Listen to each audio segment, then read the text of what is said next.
Avertissement. Des scènes, des propos ou des images peuvent heurter la sensibilité des spectateurs. Et surtout des petits bambins. Et surtout des petits bambins.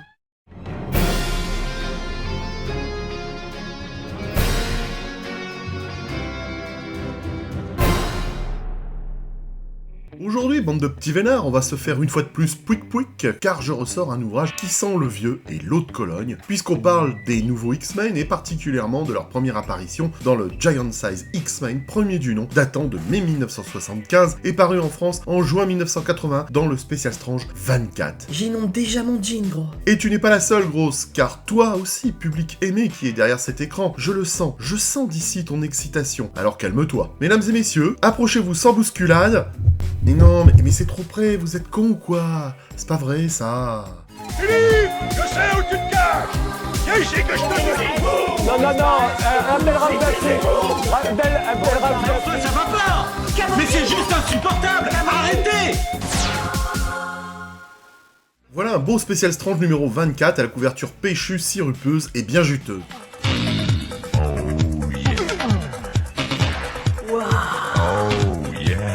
Mais surtout une histoire des X-Men bien aseptisée par l'atelier de retoucheurs zélés de chez Luke qui ont eu la main lourde en matière de l'image de dents de Krakoa, l'île mutante, comme ici dans sa première apparition où ses dents n'existent plus, genre il a besoin d'une paille pour bouffer sa soupe, mettant un cadre devant sa tronche, ou encore là avec ses dents limées, plus qu'il n'en faut, ou même là, sur cette vue de profil, ou là, ça fait mal aux yeux. Ou encore là, où tu as envie de leur dire mais arrêtez les mecs de faire un bridge à cette pauvre bébête, sans...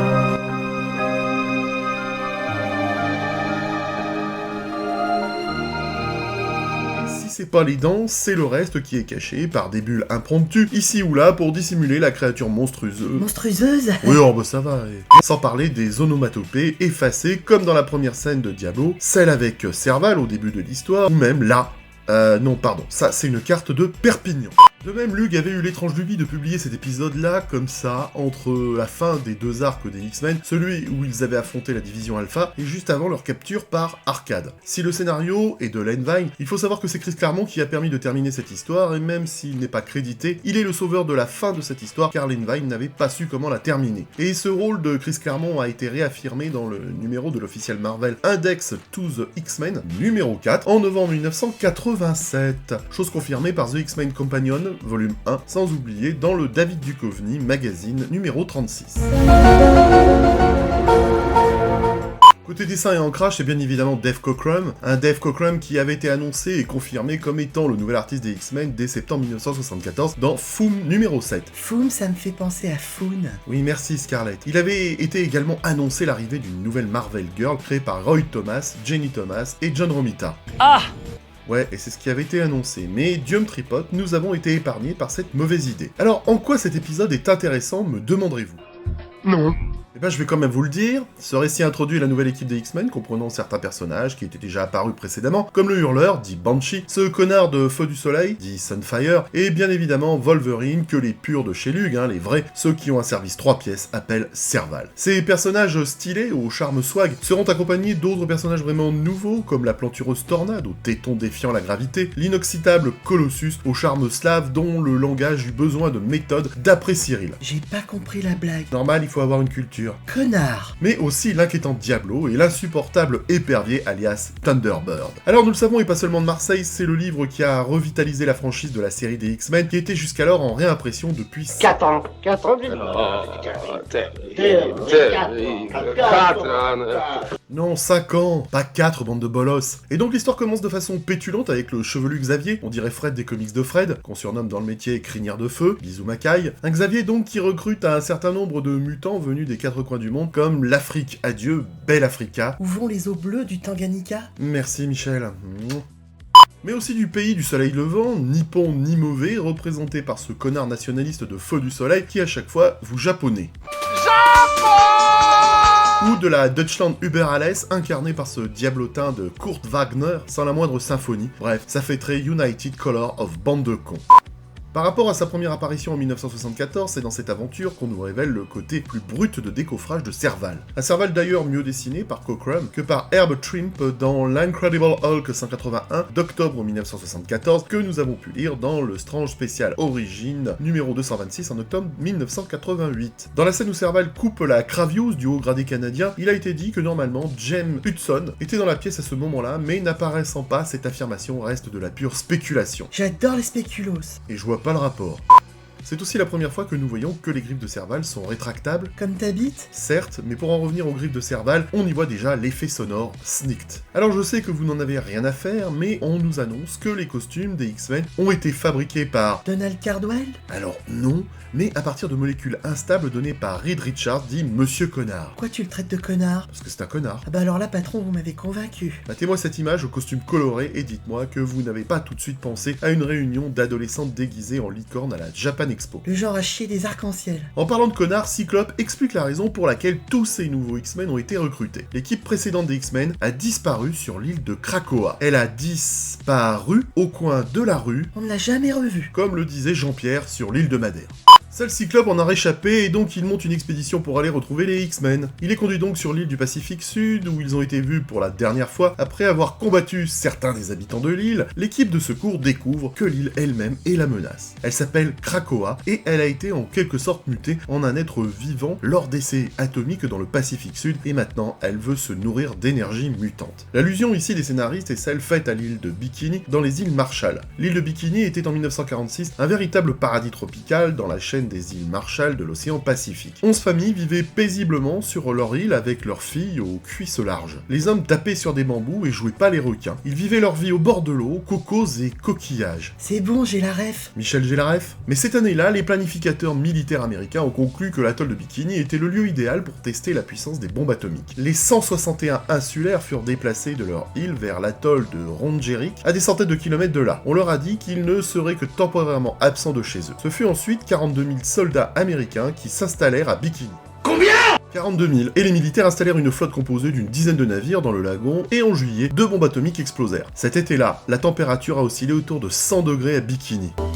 Ça fait beaucoup là, non? C'est clair. Et au cours des 11 années suivantes, les soldats américains ont participé à 23 tests à Bikini, au cours desquels des centaines de bombes ont explosé. La plus grosse bombe jamais larguée a explosé sur Bikini le 1er mars 1954. Appelée Bravo, c'était une bombe à hydrogène 1000 fois plus puissante que la bombe qui avait été larguée sur Hiroshima. Les retombées ont rendu les gens violemment malades. Beaucoup ont été brûlés, ont perdu leurs cheveux et ont vomi. Plus tard, certains ont développé des nodules thyroïdiens et une leucémie, ainsi que d'autres signes des symptômes classiques d'empoisonnement aux radiations. Plus d'un demi-siècle plus tard, l'île est encore trop radioactive pour être habitée. Eh ben on pourra dire que t'as mis une sacrée ambiance, gros. Il est clair que cette triste histoire a inspiré Len Wein pour ce récit. Sauf que dans la BD, les X-Men réussissent à vaincre l'île vivante grâce à une combinaison des anciens et des nouveaux pouvoirs des X-Men, avec une agression mentale simultanée du professeur X à la maison. Quand tu regardes cette image, T'as l'impression d'assister à une baston de gitan bourré. non, je ne trouve pas du tout.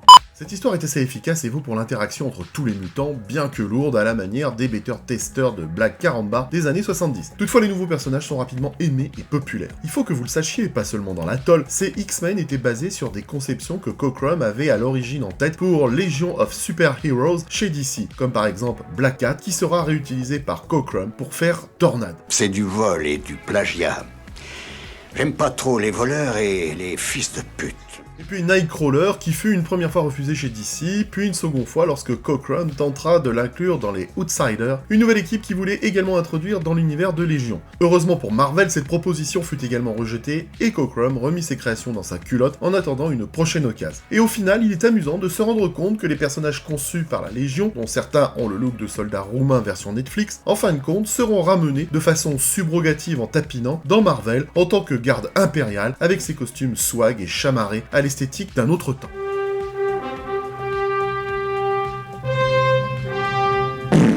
C'est de la merde. Pour en revenir aux X-Men, le côté groupe international de l'équipe a été demandé par la haute direction de la Maison des Idées en raison du fait que les livres de Marvel étaient reconditionnés pour l'Europe et l'Asie. Une anecdote marrante de Jim Shooter sur son blog parle de la déconnexion totale de Stan Lee lorsqu'il découvrit les nouveaux X-Men, lui qui était parti depuis longtemps à Los Angeles pour d'autres affaires impérieuses. Vous voulez que je vous la raconte ? Oui. Un jour, alors qu'il est amené à savoir s'il va vendre les droits des anciens ou des nouveaux X-Men à CBS pour un dessin animé, Stan Lee s'en mêle totalement les pinceaux devant la découverte des nouveaux X-Men. Et Jim Shooter écrit sur son blog l'anecdote suivante. Je sens que ça va être chiant. Je suis donc entré dans le bureau de Stan Lee et j'ai remarqué que sur un canapé, il avait appuyé contre les coussins du dossier pour une visualisation facile, 7 tableaux de présentation, chacun avec une photo de l'un des nouveaux X-Men. Stan Lee avait été déconnecté de la plupart de ce qui se passait dans les bandes dessinées depuis longtemps et il ne savait pas grand-chose sur les nouveaux X-Men. On lui avait apporté les planches de présentation. Elles n'avaient pas de nom dessus, mais Stan Lee avait une liste de noms sous les yeux. Stan regardait les images des nouveaux X-Men, puis la liste. Celui-ci Dit-il, pointant Storm. doit être Banshee. Non, c'est Storm, dis-je. Voici Banshee. Jim, ne sais-tu pas que les Banshees sont des femmes? Oui, mais tu devrais en parler avec Roy. Il a créé ce type il y a longtemps. Roy? Stan avait ce regard d'horreur et d'incrédulité que vous obtenez lorsque vous découvrez que votre comptable ne sait ni additionner ni soustraire. Roy ne sait pas que les Banshees sont des femmes? Je suppose qu'il pensait que cela n'avait pas d'importance. Stan désigna Wolverine. Celui-ci, je suppose, est Colossus. Non, celui-ci est Colossus, dis-je en pointant du doigt. À la décharge de Stan, chaque personnage avait tous la même taille et les griffes de Wolverine n'étaient pas étendues. Mais ce type a l'air d'être fait de métal. Oui, mais il est grand et... Est-ce que son nom ne devrait pas avoir quelque chose à voir avec le métal? Ce cafouillage est assez amusant et j'ai trouvé qu'il était intéressant de vous le présenter. C'est nul!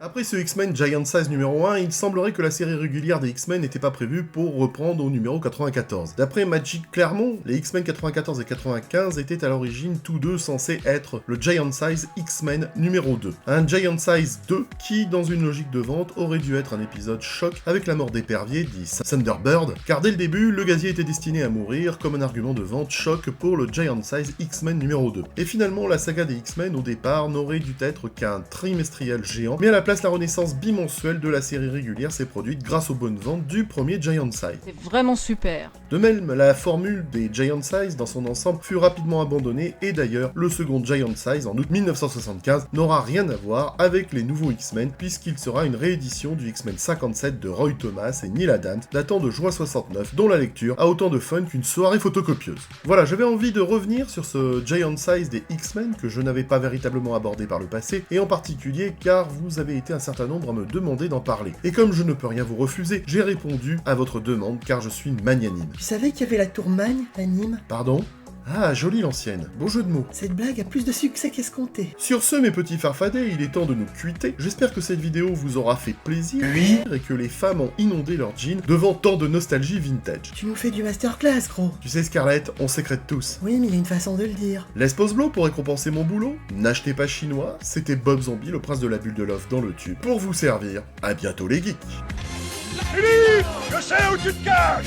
Viens ici que je te bute, enculé. Non, non, non. Rappelle Ramsey. Rappelle Ramsey. Mais enfin, ça va pas! Mais c'est juste insupportable! Arrêtez!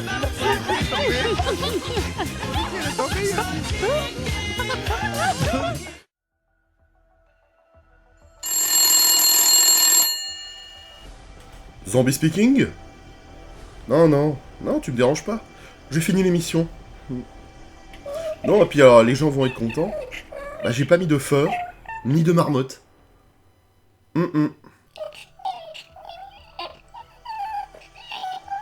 Attends une seconde. Non, non, j'avais cru entendre des bruits bizarres. Tu disais?